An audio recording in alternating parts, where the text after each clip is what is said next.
Chansang Pemange Sadom Pola Yang Sen Shogi Yudrupni Pemajone Shek Sudran Cordo Candro Mampecor Jiji Sudadrupchi Chinji Lapchi Shek Susal Guru Pema Sijihun Ordenho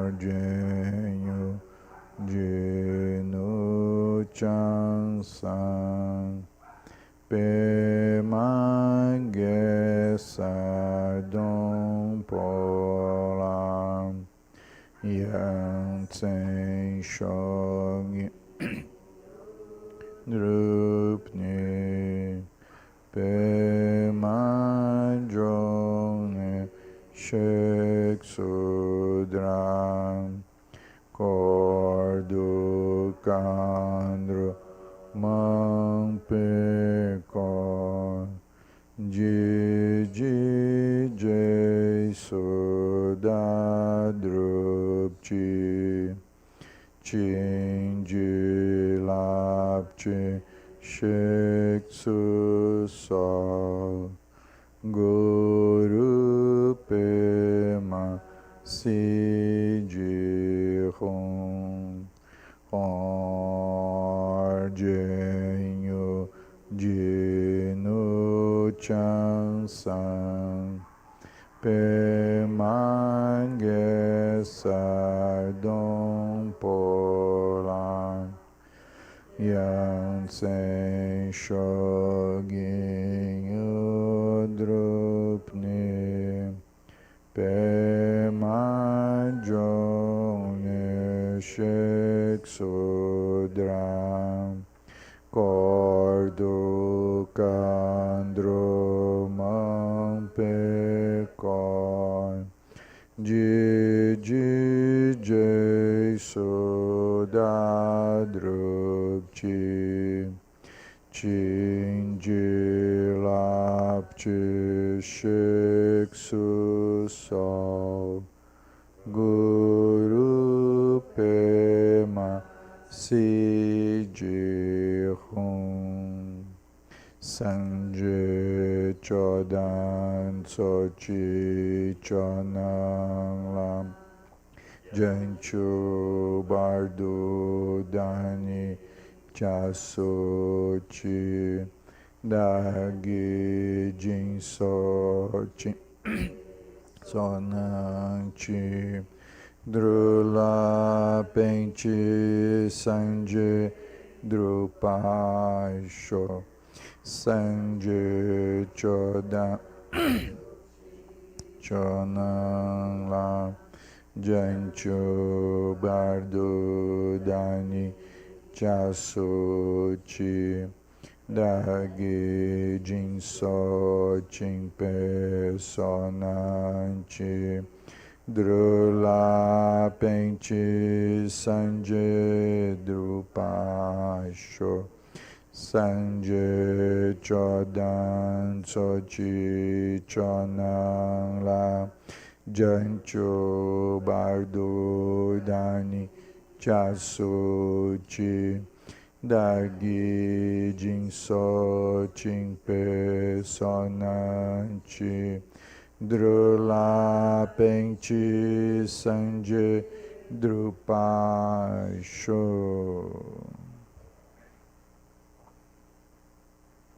Bom dia.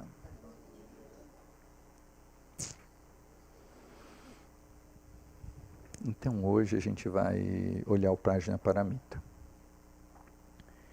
A gente vai usar o mesmo método que a gente usou ontem.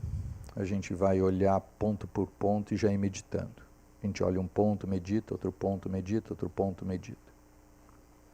A gente vai ver se a gente até o intervalo assim a gente consegue dar uma passada por eles. Depois a gente pode, de repente, pegar exemplos mais no mundo, assim, com os 8 pontos já mais juntos, assim. Pode ser assim?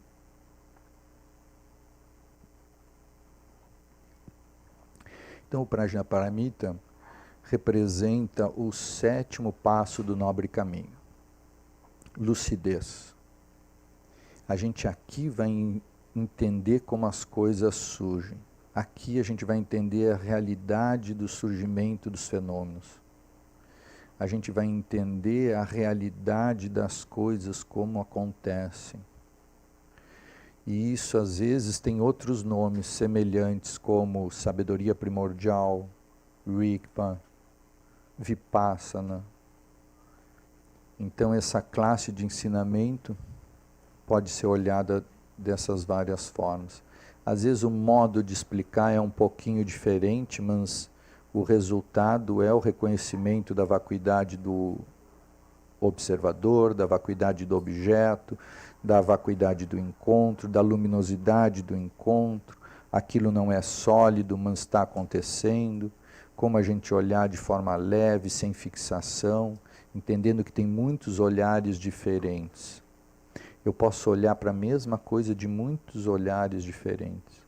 Nesse sentido, eu estou construindo a realidade. Eu estou co-construindo a realidade. Então a gente vai ver que às vezes a gente pode olhar para o mesmo objeto, a gente mesmo, de forma diferente, e o objeto surge de forma diferente. E as ações correspondentes vão ser diferentes. Mesmo objetos que aparentemente parece que não têm uma energia. Essa energia que depois a gente vai olhar, que é o 6º item, ela nos convida para algo que é o 7º item. Às vezes a gente diz, Nelson, mas eu não estou percebendo a energia. É que a energia tem muitas formas de perceber. Às vezes a energia ela é sutil, mas ela está nos convidando para algo. O convite a gente percebe, mas a energia não. Do tipo, eu vejo uma mesa ou um banco. Aí eu digo, que energia tem, Nelson? Pode ser que eu não perceba a energia desse encontro, mas se eu olho e vejo uma mesa, eu não sento em cima. Então eu vejo o convite de ação. Se eu olho como um banco, eu sento. Eu vejo o convite de ação. Então, para certas coisas, a gente não vai conseguir perceber muito forte a energia, mas a gente vê o convite de ação. Às vezes a gente pega também algo que fica difícil ver uma energia, né? Uma folha de árvore. É coemergente, sim, mas cadê a energia disso? Para alguns uma alface, para outros não, né? Uma alface tem o seu valor orgânico, assim, né? Para outros uma alface, aquilo passa indiferente, né? Lá no sul para muitos, né? Um alface, um tomate passa na indiferença, assim, né? Quando é que vem o prato principal, né? Então a gente vai ver que até essa energia, ela é coemergente, depende de quem está olhando. Às vezes até vai depender do tempo, né? Tem um tempo que a gente olha para algumas coisas, daqui a um pouco tem outros que a alface já começa a fazer muito sentido. Então a gente vai mudando o olhar e as coisas vão mudando. Então a gente pode achar assim o samsara horrível, daqui a um pouco a gente vai começar a ver a perfeição do samsara, a gente fica admirado. Uau! É muito curioso, a gente vai amadurecendo a nossa prática e a gente vai dizendo em alguns momentos assim, mas que ser horrível, né? Mas aí daqui a um pouco a gente está admirado, olhando como que o ser se constrói. A gente fica pensando, uau, como é que o ser se construiu dessa forma, né? Com essa energia e falando essas coisas, né? A liberdade da mente do outro. Então, ao invés de olhar e já ter uma aversão, eu estou assim, uau, olhando o milagre daquilo surgir torto mesmo, com emoções negativas mesmo. Está bem, não tem nenhum problema. Tudo é um tipo de sonho. Então, no próprio Dharma, a gente vai amadurecendo e ampliando a visão e olhando daqui um pouco a perfeição da imperfeição. Maravilhoso! Mas mais na frente nós ainda vamos ver a perfeição da imperfeição perfeita, né? Ou seja, fica até sem sentido falar de imperfeição. A gente usa a palavra imperfeição para dar uma noção que assim, as ações negativas, as emoções negativas, elas deveriam ser evitadas, porque vai dar em confusão. Mas está perfeito o surgimento delas. Está super tranquilo assim. É simples. A gente gera avidya, gera separatividade, gera o gosto ou não gosto, gera apego, gera as emoções e gera sofrimento. Se a gente gera uma aversão a isso, que coisa horrível. Quando a gente diz que coisa horrível, está 90% dos seres fazendo isso. Aí estamos assim, nós procurando conversar com 10% que a gente acha que não. Aí daqui a pouco a gente olha para o ser, como ele não está iluminado, esse aqui também estão fazendo isso. Aí nós mais aversão, daqui a pouco nós estamos meio só. Como o nosso olhar às vezes constrói a realidade, a gente começa a olhar os mestres e começa a falar mal deles. Por quê? Porque a gente está olhando de um pressuposto que a gente não entendeu. Né? É o pobre do Buda, até hoje. Falam mal dele porque ele fugiu e deixou a esposa com o filho.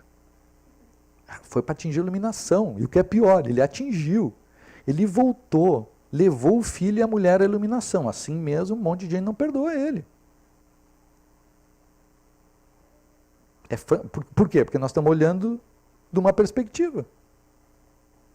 Nós estamos construindo, olhando os objetos já de uma base definida. Eu nem vou dizer contaminada, vou dizer definida.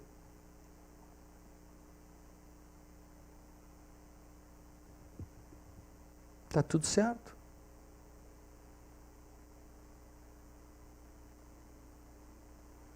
Então o Prajnaparamita tem tudo isso. A gente vai olhar que as coisas não estão separadas, que elas são coemergentes, que a gente está construindo. A gente vai olhar que elas são vazias, que elas são luminosas, que brota uma energia delas, essa energia convida para uma ação, essa ação a gente pode seguir ou não. A gente vai sorrir para isso. O 8º item do Prajnaparamita é o sorriso. O sorriso, a gente pode dizer como o sorriso de eu agora ter liberdade de seguir ou não, seja o que for. Porque se eu entendo que aquela energia é vazia e luminosa, eu posso seguir ou não. Se ela for uma energia altruísta, eu sigo. Se não for, não sigo. Tenho liberdade.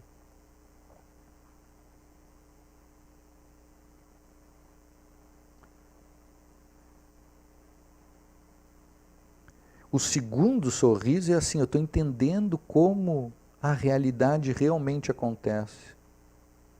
Ou seja, ela é vazia e luminosa, ela é vajra. Ela é insubstancial. Por quê? Porque se eu olho e vejo uma mesa, ou olho e vejo um banco, a mesa não está na mesa, o banco não está no banco. Eu estou construindo. Agora imagina, se eu consigo olhar para uma coisa sólida assim, e ver uma coisa e ver outra, quando eu olho para um outro ser super complexo, cheio de emoções ali, cheio de personagens, cheio de ações diferentes, de acordo com os personagens diferentes, brotam ações diferentes com emoções diferentes. O ser não é aquilo. O ser nunca é aquilo que eu estou olhando. Aquilo que eu estou olhando é uma fração de alguma coisa. Então eu vou dizer, o ser não está no ser também. Mesmo porque ele não, nem é aquele personagem que ele pode estar super defendendo. Ele é a natureza primordial, que ele nem sabe. Ele pode estar com uma bandeira, não, porque eu sou isso. E tu concorda, tá bem. Aí daqui a um pouco ele está com outra bandeira. Ele está com a bandeira porque eu sou o melhor médico, não sei do que. Aí daqui a um pouco ele está, não, porque eu sou, o meu time é o melhor. Não, peraí, é o melhor médico? Não, mas agora é a bandeira do meu time é o melhor. A minha família não sei o que. O esporte que eu faço, os outros. Tem um monte de eu, ele não é nenhum deles. Ou ele é todos? É todos ou você é todos? Não é vazio, ele é luminoso. ele se autoconstrói.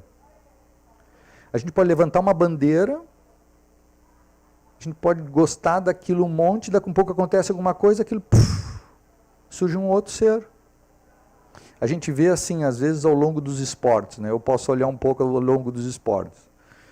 Eu comecei com 10, eu gostava muito de futebol. Na PUC, no hospital da PUC, as pessoas me conheciam mais como um meio-campo do time dos médicos. Nós ganhamos 10 torneios, 10 campeonatos seguidos, do que como médico mesmo. Qual é a tua profissão? Eles sabiam que eu jogava super bem no meio do campo, que eu gostava de marcar, que eu lançava bem, mas como médico, qual é a tua especialidade mesmo? Eles nem sabiam onde é que eu trabalhava direito, né? Mas eles me conheciam por uma outra coisa. Mas o esporte mesmo que eu me dediquei não foi o futebol, foi o basquete, né? Então eu joguei basquete também dos 10 aos 18. Aí fui seleção gaúcha de basquete. Uau, seleção gaúcha de basquete. Capitão da seleção gaúcha.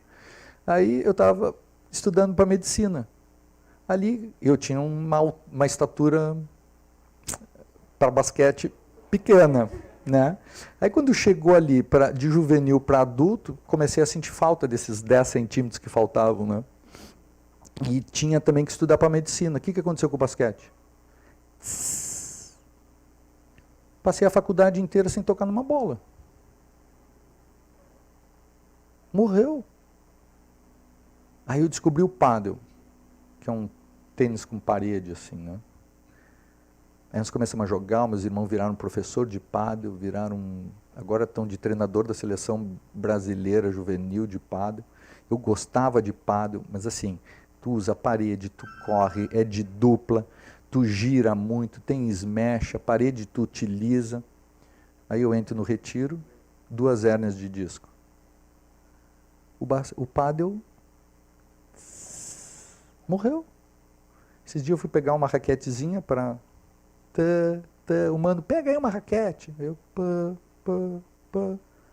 Aí ele levantou para um smashzinho. Acho que é bom parar. Tem que conduzir prática, eu tenho que conduzir retiro. Aí, dentro do retiro eu já me dei conta. Quando a Márcia disse, vamos fazer yoga, eu disse, eu tenho que fazer yoga daqui para frente. Esse é o meu esporte agora. Só que muito diferente dos esportes coletivos que corria. Agora é uma coisinha parada, focada. Sentia falta de correr, assim, né? Mas eu sabia que era aquilo. Eu super me dediquei também. Fazia diariamente, assim, raramente faltar. Teve períodos que eu fazia 2 vezes por dia. Mas o que eu estou querendo dizer, a gente se constrói, a gente não é aquilo. E aquilo daqui a um pouco cessa, zera. Eu resolvi falar do esporte, que é uma coisa... Mas assim, as relações são parecidas, nem vou tocar nesse ponto. Elas surgem, tem uma super intensidade, e eu não sei se vocês notaram que daqui a um pouco elas... Umas quase estão cessando, outras já cessaram. E a gente levanta a bandeira, e a gente passa mal, e a gente agride o outro. Nós somos pau no espaço, tudo é vazio e luminoso. Não precisamos ter controle nenhum. As coisas já estão livres. Nós tentamos segurar, controlar, manipular, só dá dor de cabeça. Isso não quer dizer que tudo está valendo. Não. Eu vou estar organizadinho tentando fazer o que eu acho que tem que ser feito. Não trazer sofrimento aos outros, enfim. Os seres são livres. Isso tudo a gente vai olhar no Prajnaparamita.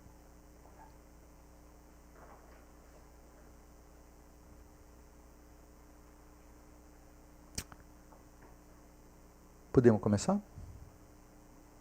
Feita essa introdução, agora a gente vai olhar item por item e contemplar um por um.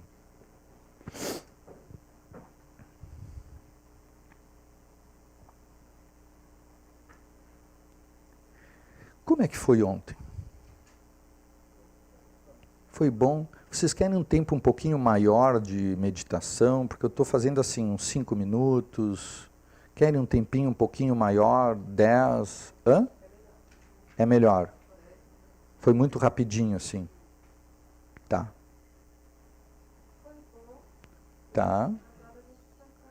Podemos aumentar um pouquinho. Eu falo um pouquinho e a gente dá uns 10 minutos para contemplar. Ainda mais hoje que é de manhã, fica melhor, depois do almoço fica um pouco mais difícil, né? Mas está tudo certo.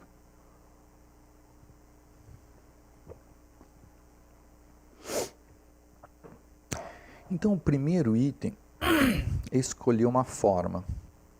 São 8 itens. O primeiro item é escolher uma forma.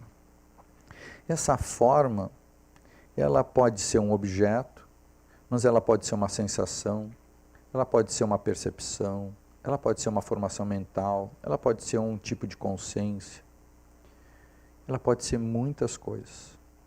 Todas elas a gente vai chamar de forma. Usualmente a gente vai começar com formas, objetos,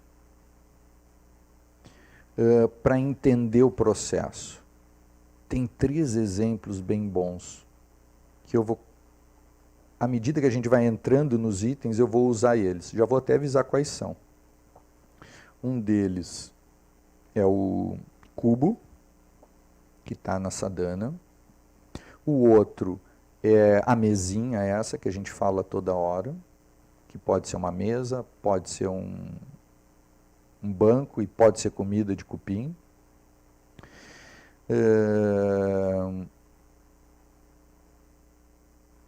E o templo. Quando a gente olha um templo, também a gente pode ver isso. Eu vou conduzir isso.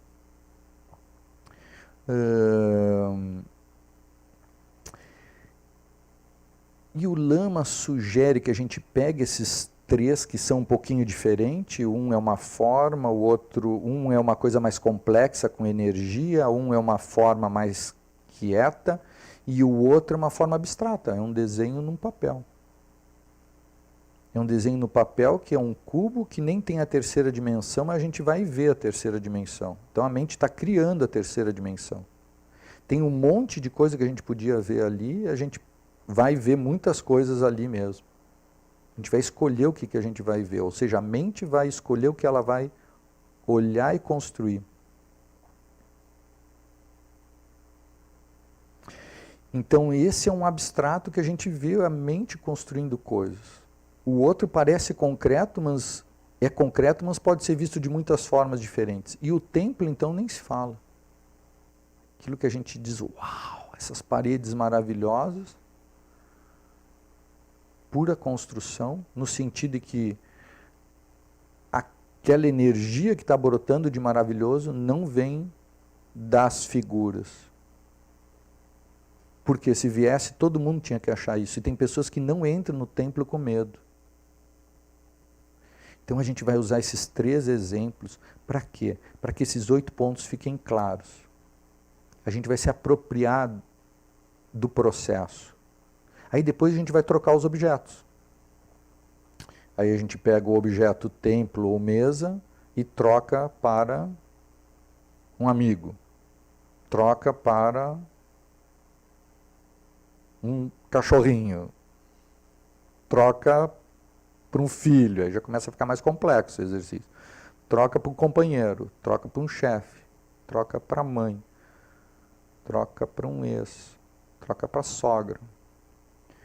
A gente vai trocando o objeto, é sempre a mesma coisa. A gente vai ver que daqui a pouco a gente trava. Mas é sempre o mesmo processo. E aí a gente vai se habituando a olhar, e esse olhar daqui a pouco fica natural. Ele fica natural, mas ele fica um natural oscilante. Por quê? Porque quando eu estou olhando dessa forma, eu vejo. Quando eu estou olhando separado, eu vejo separado. Porque a natureza primordial é a mesma. Se eu me distraio e olho o que eu estou acostumado, que é separado, gosto ou não gosto, quero ou não quero, brota o samsara. Se eu estou atento e lembro que as coisas são vazias e luminosas, brota a lucidez. Então a gente vai ficar num tempo assim, oscilando um pouquinho. Mais ainda, no início mesmo é assim, surge o samsara e eu tenho que olhar a lucidez. Eu tenho que parar e chamar a lucidez. Buzina, a buzina é boa também. Buzina, A gente se incomoda, sansara, eu solto e gero lucidez. Vejo que aquilo é vazio, luminoso, como que eu posso ajudar?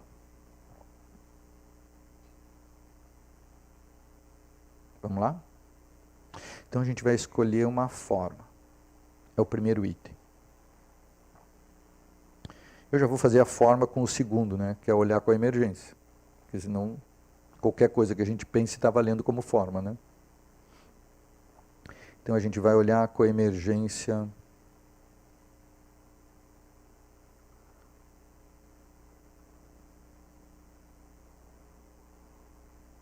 do templo. Nós vamos refazer esse olhar todo.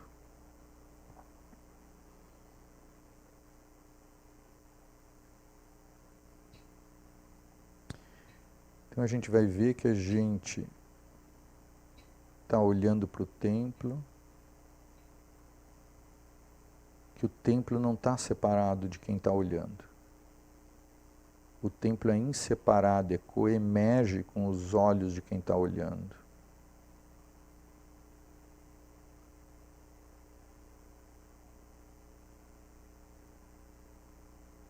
A mesma coisa com o cubo da folha de papel.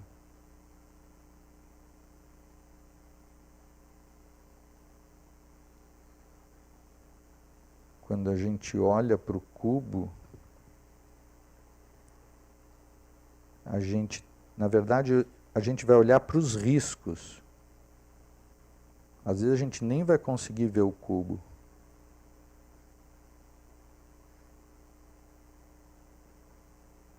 Às vezes a gente vê outras coisas.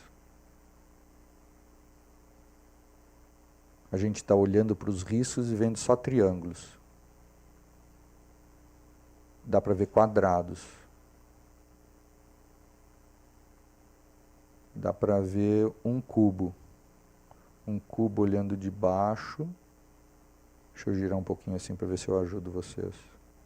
E tem um cubo que a gente olha de cima.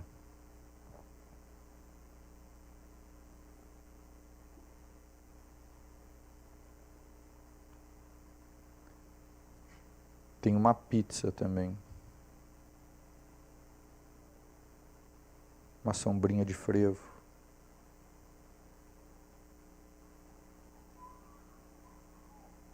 Tudo são coemergências.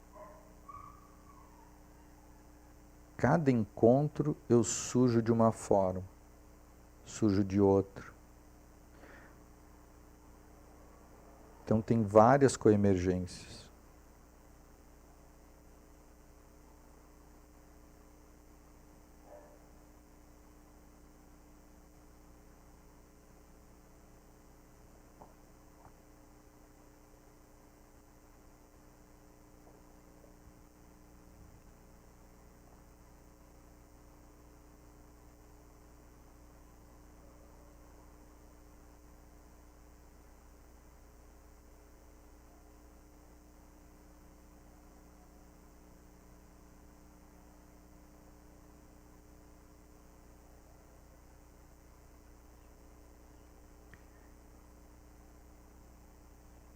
Então, uma das formas que a gente vê que existe a coemergência é quando a gente consegue ver o objeto de várias formas.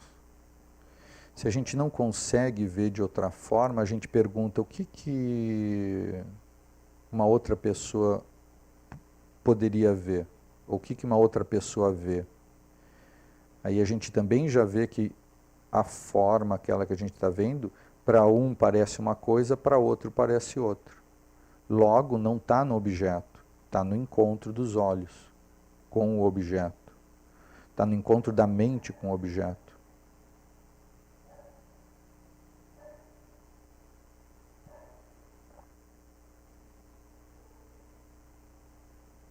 Se de repente ainda a gente fica com dúvida, assim, não, mas eu vejo dessa forma, o outro vê dessa forma, todo mundo vê dessa forma. Aí a gente pergunta, o que a bactéria que está dentro do ser diria dela? Ou o que um pássaro olhando, o que um cachorro olhando para isso que a gente está olhando diria? Ele provavelmente vai ver uma outra coisa.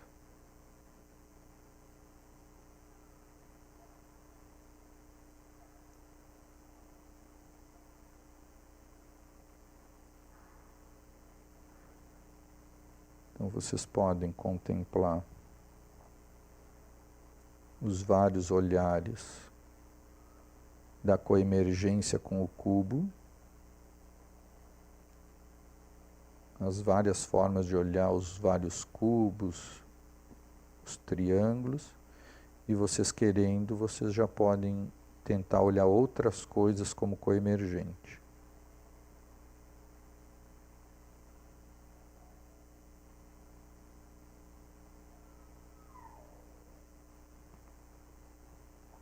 Dá para olhar o templo, dá para olhar o sino, qualquer coisa que a gente bote o olho, a gente pode perceber que a gente está participando daquilo.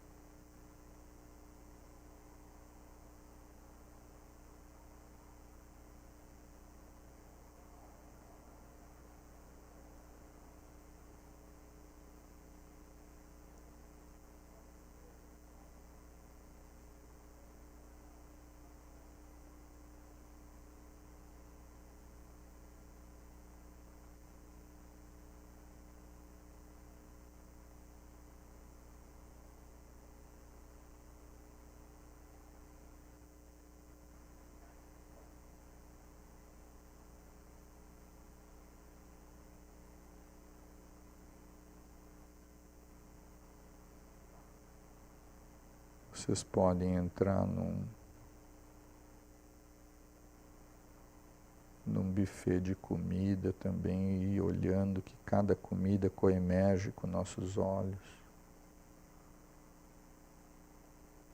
O bom ou ruim não está no alimento, está no encontro.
esse alarme do carro que tocou. A gente pode olhar com emergente também. Para nós é algo, para o dono do carro é outra coisa, para o ladrão que está tentando roubar é uma outra, para os cachorros é outra.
Então, o primeiro item é escolher uma forma.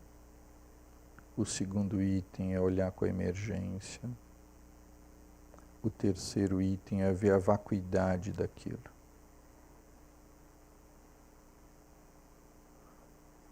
A vacuidade daquilo significa aquilo não está naquilo. Ou seja, a mesa não está na mesa. Porque ela pode ser banco.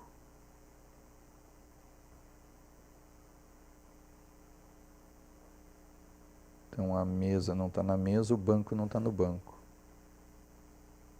Vai estar no encontro. O templo não está no templo.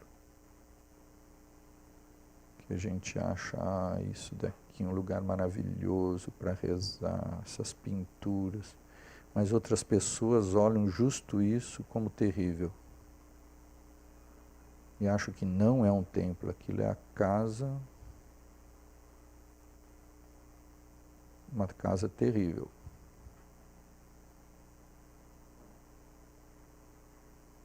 Algumas pessoas de outras tradições não entram num templo budista, com medo.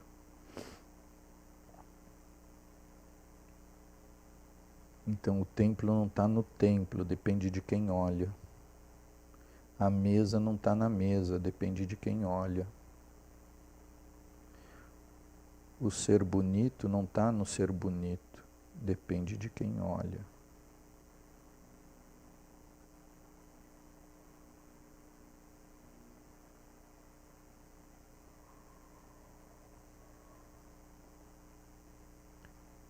Depende da coemergência.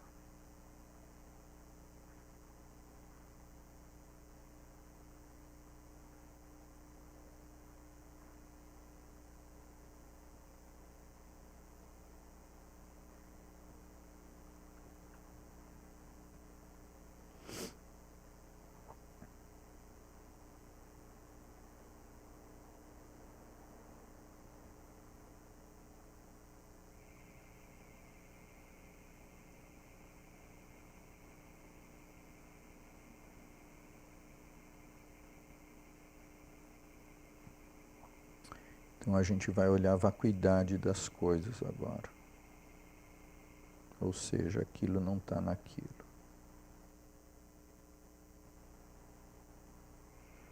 Aquilo não existe em si mesmo.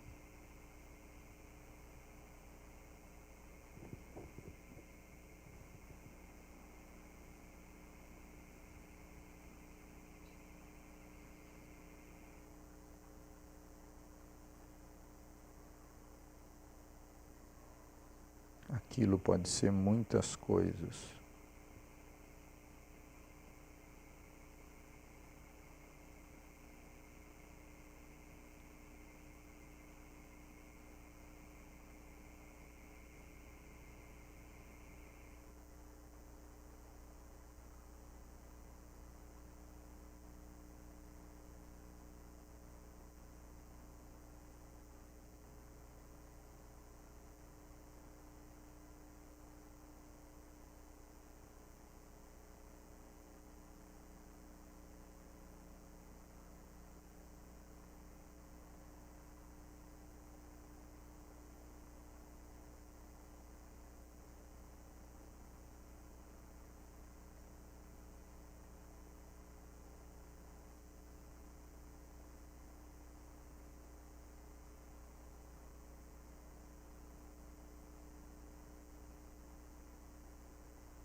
O próximo item é a luminosidade da mente.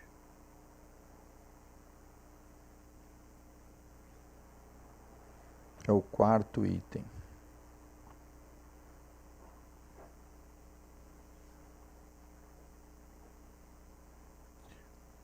Quarto, a luminosidade é justificada, explicada pela vacuidade, a vacuidade pela luminosidade. Então, quando a gente diz, não tem o templo no templo, a gente pode ver muitas coisas diferentes. Essas muitas coisas diferentes é a luminosidade da mente. A mente é livre, ela pode olhar de muitas formas diferentes.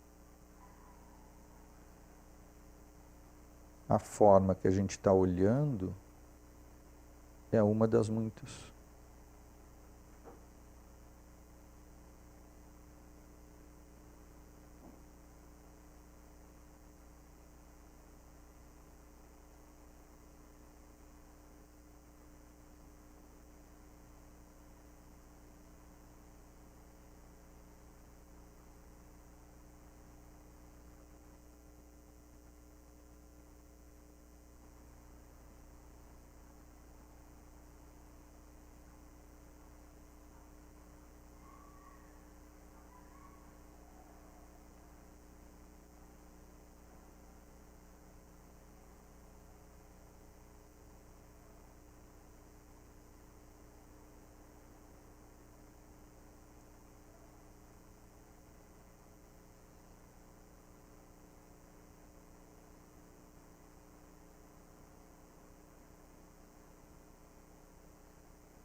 Essa parte aqui eu tirei dos 21 itens, quem fez o retiro, né? Então, eu tirei dos 21 itens as 5 sabedorias e tirei dos 21 itens o Prajna Paramita. Então, está exatamente assim.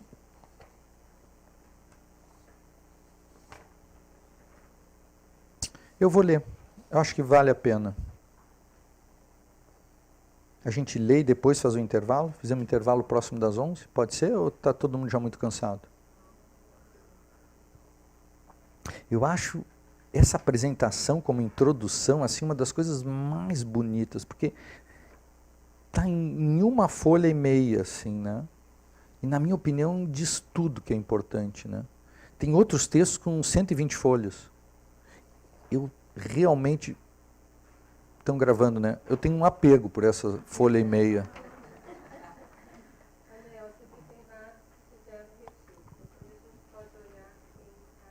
Uhum. Isso. Eu pensei até, digamos assim, ó, a gente olhou motivação, chamata e prajna. No retiro, eu dei uma folha frente e verso de motivação, com os 13 itens que a gente olhou, e agora a gente está olhando um pouco prajna, né? Chamata impura e impura, que a gente falou ontem, eu não dei o texto para eles, né?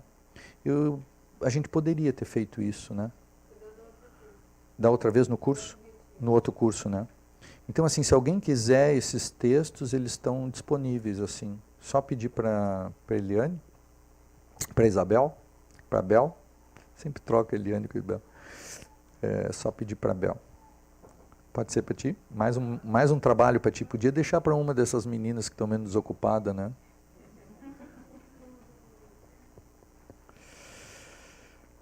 Então a gente vai ler.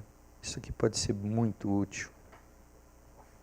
Olhamos as várias coisas, dharmas, em todas as direções, vendo surgir o fora inseparável com o que surge dentro. Coemergência. Trabalhamos a superação da noção de que a realidade é externa e fixa. A superação de que as coisas são externas e fixas, existente nelas mesmas. Diante das coisas, podemos ver o surgimento da realidade convencional. Olha, diante das coisas, podemos ver o surgimento da realidade convencional. Ele não está negando o que a gente está vendo, realidade convencional, sem a prisão que aquilo pode proporcionar, sem a fixação de que aquilo é a única forma de ser olhado.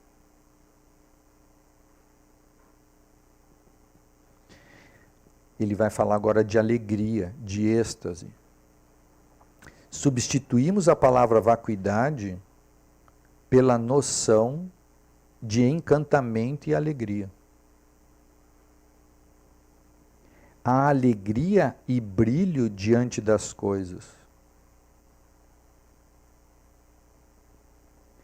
Escapamos dos termos filosóficos e olhamos a brincadeira. Nosso olhar é lúdico, é mágico. O aspecto do sorrir é a liberação do skandha, é a liberação do que a gente está vendo.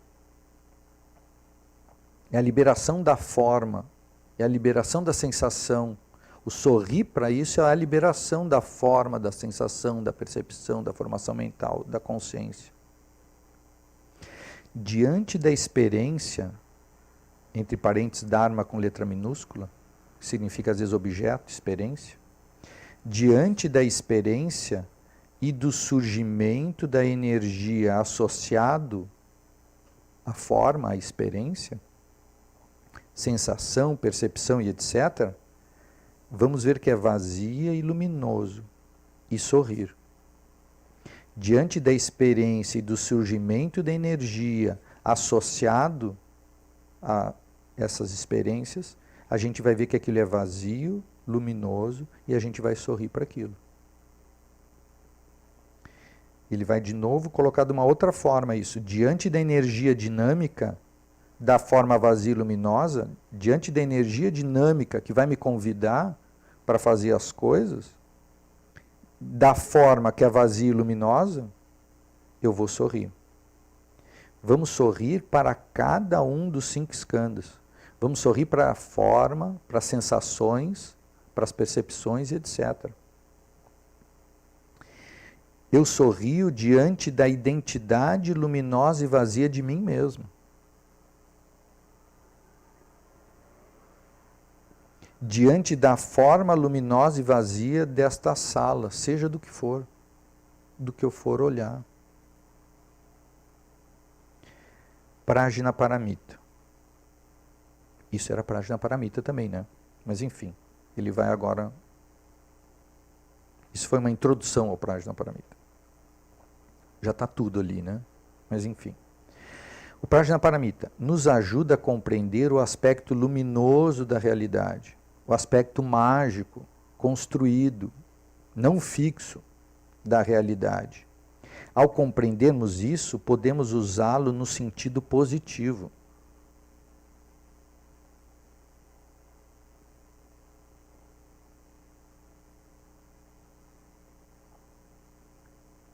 Vamos analisar os 5 skandhas, Rupa, Vedana, Sanjama, Samskara e Vijnana, que é forma, sensação, percepção, formação mental, consciência. Vamos analisar todos eles. Na literatura pré-budista, os 5 skandhas são apresentados como a base da substancialidade da existência. Eles descreviam esses elementos como a base da existência das coisas. Como externo a nós,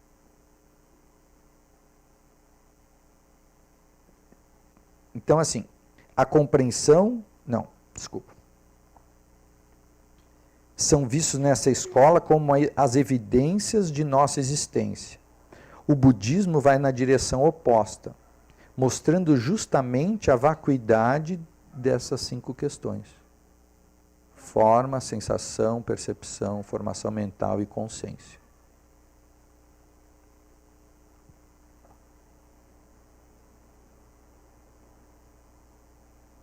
A gente acaba olhando muito a forma, e acho que ele aqui também vai falar. Quando a gente olha a forma, os outros já estão embutidos. Porque a forma traz uma sensação.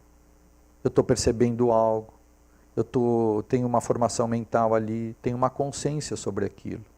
Então a gente vai usar muito a palavra forma, rupa, mas ele diz, já está tudo embutido. Mas nós, de fato, vamos ter que olhar que pelo menos forma e sensação. A sensação ela é vazia, ela que vai nos carregar, ela é a energia, ela tem muito de impulso condicionado. A gente está sentindo aquilo. Aí a gente olha para dentro e diz, isso aqui é verdadeiro. Não é. É construído. Por quê? Há poucos minutos não tinha. É óbvio. Eu construo. O pior, eu sustento isso por um longo, longo tempo. Aquelas coisas que a gente vai remoendo, nós estamos sustentando algo. A gente lembra de alguém e passa mal. Nós estamos sustentando algo. O ser era completamente vazio, segue sendo vazio. Eu já poderia ter soltado isso há muito tempo. Eu sustento a ideia daquilo. E o que é pior, a gente começa a fazer prática, daqui a um pouco aquilo some. A gente diz, uau, sumiu. Podia ter sumido já há muito tempo. Porque no fundo nós estamos treinando o quê? Soltar.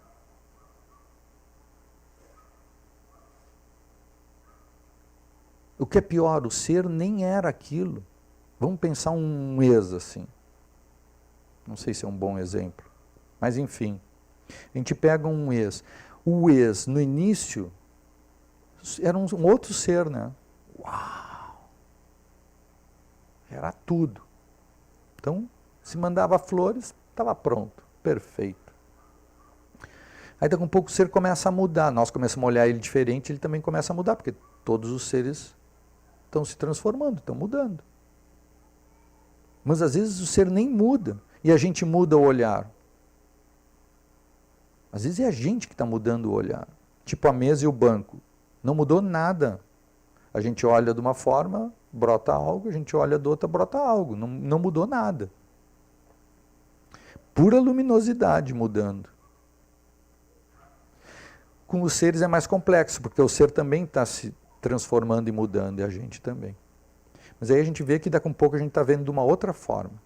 Quando começa a terminar, a gente está vendo de uma outra forma. Quando termina, a gente está vendo de uma outra forma. Depois que termina, a gente vê de uma outra forma. Pior, a gente carrega aquela forma. Eu acho que com as mães também, eu acho que é assim. Eu acho que daqui para frente esse vai ser o exemplo junto com a buzina. A gente olha para a mãe e faz a listinha das coisas que a gente não gosta dela. E a gente passa um tempão remoendo aquilo. Uma vida inteira. A gente faz a listinha das coisas que ela fez de bom. A gente olha aquilo e a gente faz prostração para ela. Nisso o objeto é móvel. Eu posso escolher olhar de uma forma ou de outra. Eu vou olhar de qual? É óbvio. Nesse sentido, a gente constrói a realidade e constrói o nosso futuro. Se eu olho uma listinha e fixo ela na listinha, eu estou construindo um monte de sofrimento para mim e para ela. Se eu olho a listinha boa e olho ela desse olhar, eu já estou em paz.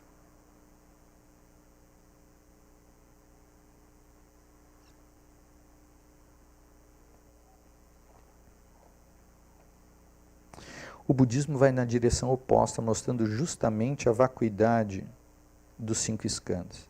A compreensão do primeiro dos 5 skandha, Rupa, como externo a nós, é a compreensão que vem da ignorância, vem de avidya. A compreensão de que Rupa, a forma, é externa a nós, é a compreensão, isso vai chamar de ignorância, isso é o javali. Isso é a fixação, isso é a separatividade, isso é a avidya. Que a forma está separada de quem está olhando. Quando entendemos o significado da palavra coemergência, compreendemos que não há um templo no templo. E isso está correto. Isso é vacuidade. Olha. Isso está correto. Mas isso seria um extremo. Ou seja, dizer que o templo não está no templo é um extremo. Mas isso seria um extremo. Há também o outro extremo. E esse extremo seria, há um templo no templo. Se eu acho que o templo existe nele mesmo, é o outro extremo. Então, um dos extremos é dizer, o templo não existe. O outro extremo é, o templo existe, está fixo, olha lá. Existe nele mesmo. Ele vai dizer, esse é o outro extremo. Um é o da existência e o outro é o da não existência.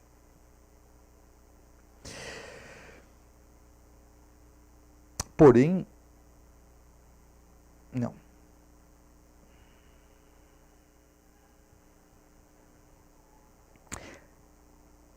As duas percepções coexistem, ao mesmo tempo que não há o templo no templo, há o templo no templo. Isso corresponde ao caminho do meio. Não fizemos as coisas definitivamente, não falamos, não dizemos as coisas definitivamente. Esta compreensão de onde o templo não está nem no extremo e nem no outro, isso é o caminho do meio. Isso é madhyamika. O Buda introduziu madhyamika, Nagarjuna introduziu madhyamika, todo o budismo tibetano contempla isso.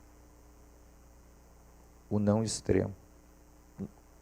Quando olhamos a forma, podemos dizer, a forma tem a vacuidade dela. Ela é vazia dela mesma. Mas a forma existe porque ela é luminosa. A gente não vai negar a luminosidade. O templo só existe pela luminosidade e não de modo objetivo, pois as paredes poderiam produzir qualquer outra coisa. O aspecto mágico do templo é produzido pela luminosidade da mente. Porém, enquanto falo tudo isso para vocês, isso é mente. Mas quando entramos no templo, há também o aspecto de energia presente. a pessoa diz, ó, é a energia se manifestando. A energia também é vazia. A energia também é luminosa. Mas ela está ali e opera. Eu posso, de novo, qual é o cuidado? Essa energia brota e eu posso fixar a energia. Uau, a energia vem do templo mesmo. Não, a energia também é vazia. Ela também é luminosa. Ela brota por causa, está junto dos olhos. Não está nas paredes, não está nas pinturas. A luminosidade vai criar energia e nesse encontro, a luminosidade cria o encontro e vai criar energia junto. E a gente de novo corre o risco de ficar preso à energia e dizer, isso é existência. Quando alguém me agride, esse é um ser terrível. Eu posso olhar de uma forma, posso olhar de outra. Posso olhar como um ser terrível, posso olhar como um ser atrapalhado, como posso olhar como alguém precisando de ajuda. Cada um, o ser vai mudando. Não só vai mudando, como a minha energia vai mudando. E não só a minha energia vai mudando, como a minha ação vai mudando.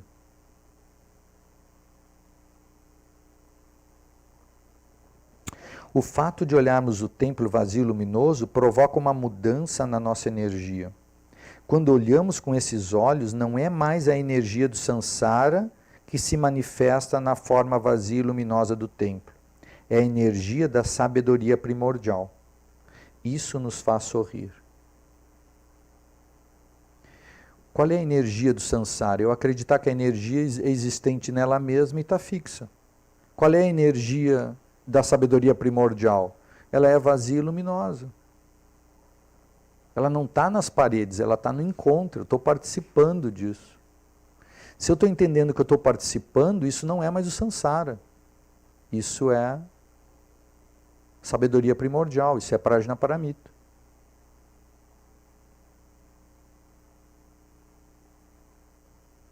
Então eu não preciso negar aquilo. Eu tenho que ver que aquilo é mágico. Que eu estou vendo aquilo e seria bom eu entender que outros não estão vendo. Por quê? Porque aí eu vou entender o outro no mundo do outro. Eu vou entender a vacuidade de fato daquilo. Eu nem vou passar mal quando alguém começar a falar mal do templo, mal do Dalai Lama, mal do Lama. Eles são vazios e luminosos, e os seres são vazios e luminosos. Eles podem olhar de muitas formas.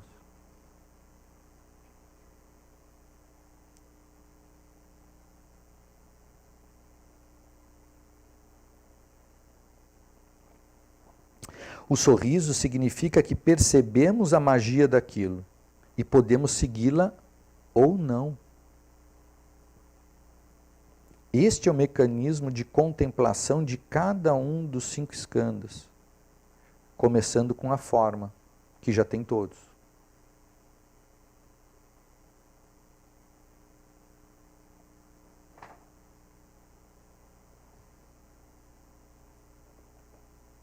Aí ele vai falar dos 8 pontos e ele termina assim. A liberação ocorre pelo riso e não pela seriedade, não pela dinamite. A gente não vai ter que explodir o samsara. O samsara está perfeito. Assim como está perfeito o sofrimento que brota dele.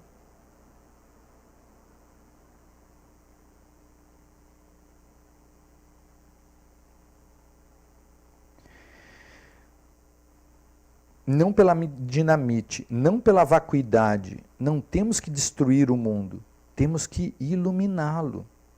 Nós sorrimos para ele, como alguém que repentinamente se vê de forma mais ampla do que via. O samsara não é negativo, o samsara é lúdico. Nós sofremos dentro do samsara como as crianças também sofrem, por coisas muito simples. Nossa dor em samsara está ligada à energia.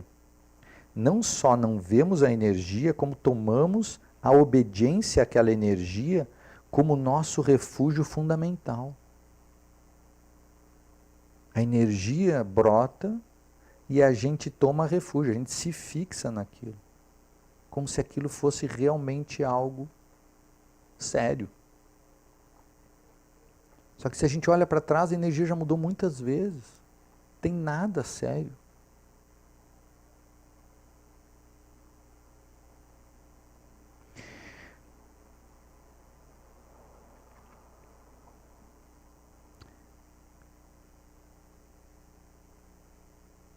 A única forma de superarmos isso, essa energia que a gente vai tomar como refúgio, a única forma de superarmos isso é compreendermos este processo e sorrirmos. Essa energia é o sangue do samsara, é o que o movimenta. Precisamos não só entender o samsara, mas temos de absolver o samsara. Não é absorver o samsara, é absolver o samsara.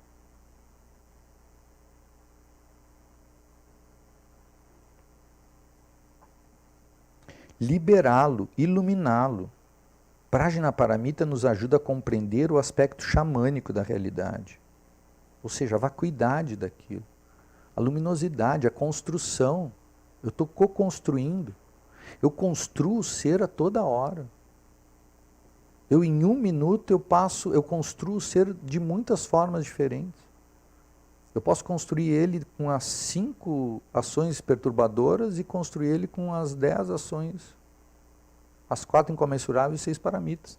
Cada vez que eu surjo com uma energia diferente, brota um ser diferente, com ações correspondentes diferentes.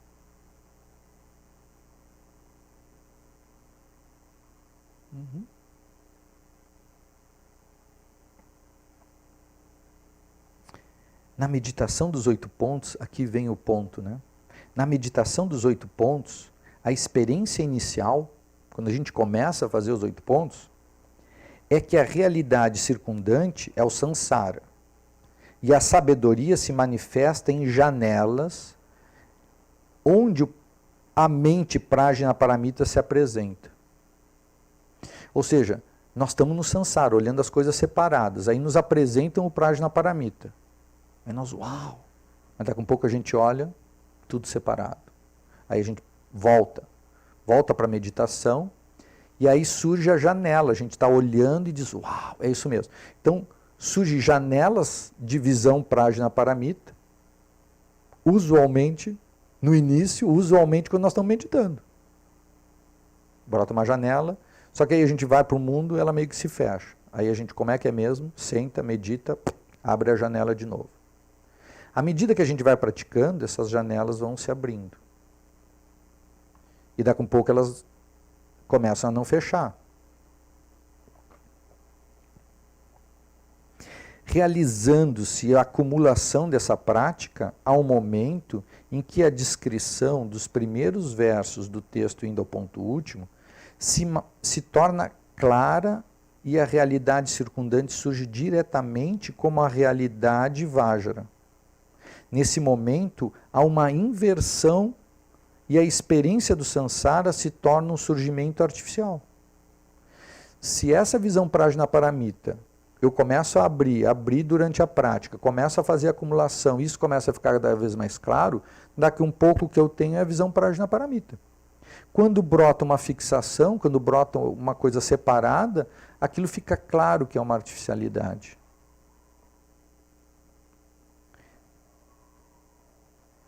Aparência particular e fugaz da realidade Vajra, da realidade prajnaparamita, da realidade construída de forma luminosa.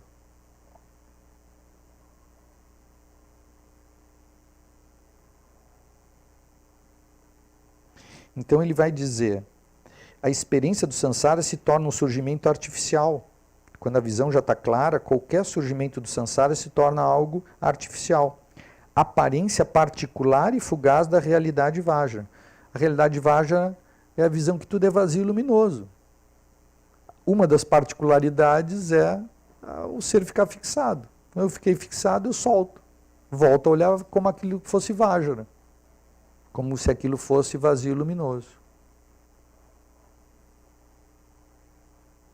A visão da realidade Vajra como nossa experiência da realidade circundante é o requisito indispensável para a introdução da prática do repousar na presença. Aqui é dos 21 itens, né? Então, depois do prajna, vem a prática de presença. Então, ele vai dizer, acumulação do prajna, o olho ficar cada vez vendo que as coisas são vazias e luminosas, esse é um pré-requisito para repousar na presença. Porque o que é repousar na presença?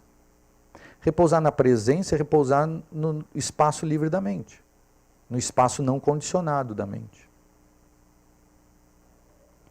Na nossa natureza primordial, na nossa essência, que é vazia e luminosa. A natureza primordial, ela está sempre presente. Ela pode se manifestar como separatividade, avidya, falta da visão elevada, cegueira, essa chamada também de ignorância, avidya ou ignorância, separatividade. Essa separatividade vai dar o gosto ou não gosto, as emoções perturbadoras e o sofrimento. Isso eu vou chamar de samsara.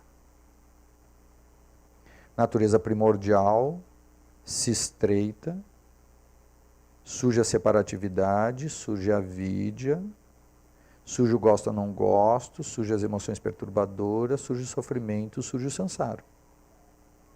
A natureza primordial, a liberdade da mente, ela pode seguir vendo que as coisas são vazias e luminosas. E não que elas estão condicionadas dentro de gosto ou não gosto. Elas podem seguir vendo que as coisas são vazias e luminosas. O fato de ela ver que as coisas são vazias e luminosas, isso é a sabedoria primordial. É a sabedoria que brota da natureza primordial. Qual é a sabedoria primordial? Ver que as coisas são vazias e luminosas. Ver que existe uma vacuidade no objeto, uma vacuidade no observador, um encontro, uma coemergência. Quando eu estou fazendo isso, eu estou utilizando a natureza primordial para ter um olhar vazio e luminoso, que é o Prajnaparamita. E isso daqui vai dar a lucidez, vai dar o nirvana, não vai dar o samsara. A natureza primordial é a mesma.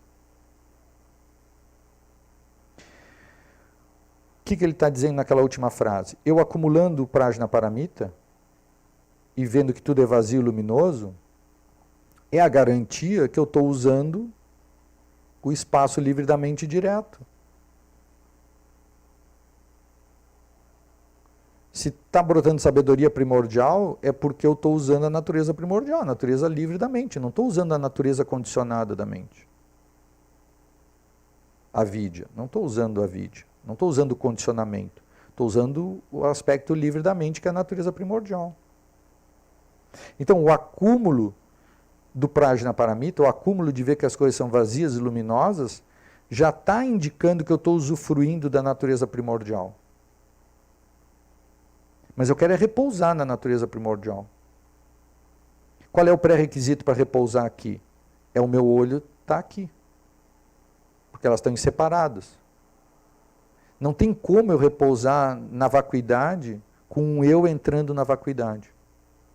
Não tem como um eu entrar no espaço vazio. Mas se eu estou olhando que o que está à frente é vazio e luminoso, isso é garantia que eu estou usufruindo desse espaço livre. E mais na frente, quando eu começo a me dar conta que eu estou usufruindo, daqui a um pouco eu fico olhando como é que é um pouco esse espaço, eu começo a repousar nele. Qual é a garantia que eu estou repousando nele e não numa outra coisa? Se o meu olhar está vazio e luminoso na frente. Aí eu pego um objeto, vejo que ele é vazio e luminoso e começo a olhar esse espaço que consegue perceber isso. E aí vem as sugestões do Lama para fazer a prática de presença.